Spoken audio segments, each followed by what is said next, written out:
We are having a meeting tonight to consider, one, whether we have found all of the brick streets in Alton, and also to determine whether or not the protected brick street list should be expanded. Next year will be the 50th anniversary of the Alton Brick Street ordinance, and we are doing a comprehensive review tonight.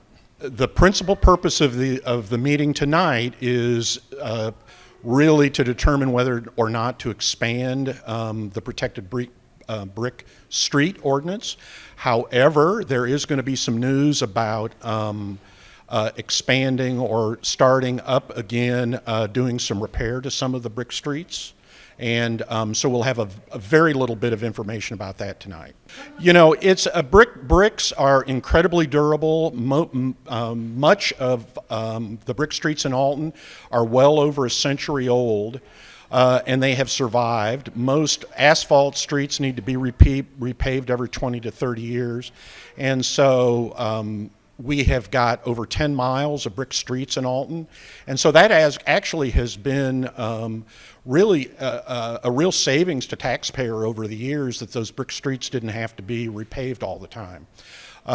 And with all of the kind of wild stuff sometimes that happens on streets with speeding and people running through stop signs, brick streets also are very traffic calming, which people who live on those streets appreciate a lot.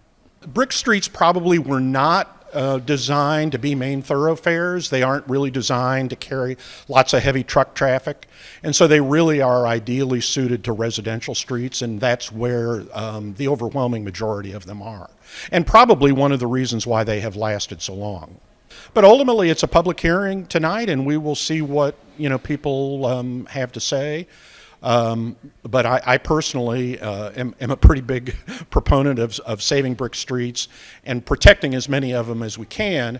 One of the most important things is that when they get on the brick street list is that when utilities come in, they have to repair them in brick, and they can't leave those ugly concrete scars, which unfortunately they did many years ago, and we've still got brick streets that have a lot of those concrete patches that really take away from their beauty and as well as utility.